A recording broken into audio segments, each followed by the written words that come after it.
Bismillahirrahmanirrahim. Assalamualaikum warahmatullahi wabarakatuh.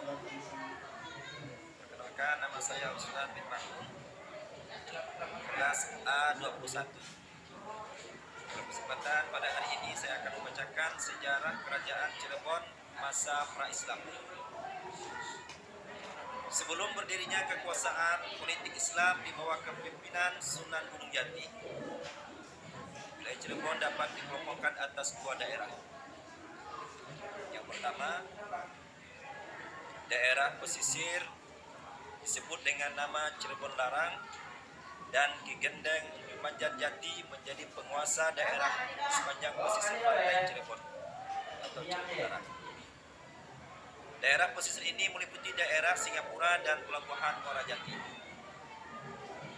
Yang kedua, daerah pedalaman disebut juga dengan nama Cirebon Girang. Daerah pedalaman yang terletak di kaki gunung Ciremai atau disebut pula dengan nama Cirebon Girang, dikuasai oleh Ki Gendeng Kasmaya. Daerah ini meliputi seluruh daerah Wanagari. Baik Ki Gendeng Jumanjan maupun Ki Gendeng Kasmaya, keduanya adalah saudara Prabu Anggalarang atau Tohan Tigaluh.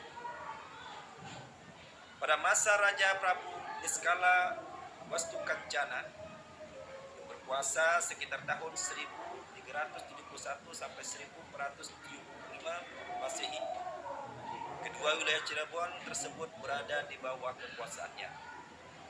Kemudian sekitar tahun 1475 sampai 1482 Masehi, kedua wilayah Cirebon itu berada di bawah kekuasaan Prabu Anggalarang, yaitu Tohan Tigaluh.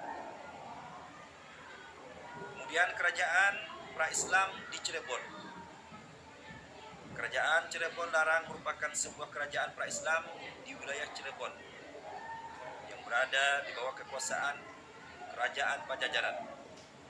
Kerajaan Cirebon Larang merupakan cakal bakal Kesultanan Cirebon. Pada awal pembentukannya hanya berstatus sebagai Pakuan dan Mandala Muara Jati. Daerah ini dibuka oleh Raden Walang Sungsang atau Pangeran Cakrabuana.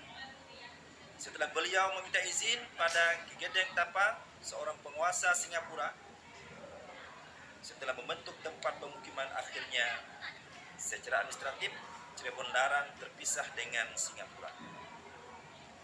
Lokasi Cirebon Larang pada awalnya merupakan kawasan hutan di wilayah Cirebon pesisir yang biasa disebut dengan daerah Tegal Alang-alang atau Lemah Bungkuk. Kemudian Raden Walang Sungsang dibantu oleh 50 orang penduduk untuk membuka tempat pemukiman pada tahun 1445 Masehi. Setelah Ki Danusela wafat, Raden Walang Sungsang kemudian diangkat menjadi Guru Cirebon Larang yang kedua. Selanjutnya, untuk mengislamkan keluarga Ki Danusela, Raden Walang Sungsang menikah lagi dengan putri dari Ki Danusela yang bernama Retna Riris, kemudian berganti nama menjadi Kencana Larang. Dari pernikahannya kali ini, Raden Walang Sungsang dikaruniai seorang putra yang bernama Pangeran Cirebon. Kemudian setelah dewasa menjadi guru di Cirebon Girang. Setelah Ki Gendeng Tapa, kerajaan Singapura meninggal dunia, Raden Walang Sungsang kemudian meneruskan tugas untuk mengatur Pelabuhan Muara Jati dan menyatukan wilayah kerajaan Singapura dengan wilayah Pakuan Cirebon Larang dalam satu kawasan atau satu kekuasaan. Untuk mengamankan dan mempertahankan Pelabuhan Muara Jati yang semakin ramai, kemudian Raden Walang Sungsang membentuk Satuan Keamanan dan Ketertiban. Pengelolaan secara otonomi semakin membuat situasi pelabuhan makin ramai dan pemasukan pendapatan ke kerajaan Pajajaran semakin besar. Setelah wilayah Cirebon Larang telah lengkap untuk membentuk kerajaan, maka Prabu Jaya Dewata atau Prabu Siliwangi segera mengirimkan utusannya yang bernama Jagabaya, yaitu perwira angkatan perang Pajajaran, serta Raja Sengara atau Raden Kiang Santang. adik bungsu dari Raden Walang Sungsang, untuk menobatkan Raden Walang Sungsang sebagai raja daerah dengan gelar Tumenggung Sri Mangana Cakrabuana. Dengan demikian, mulai saat itu status Pakuan Cirebon Larang berubah menjadi kerajaan di bawah kekuasaan Pajajaran.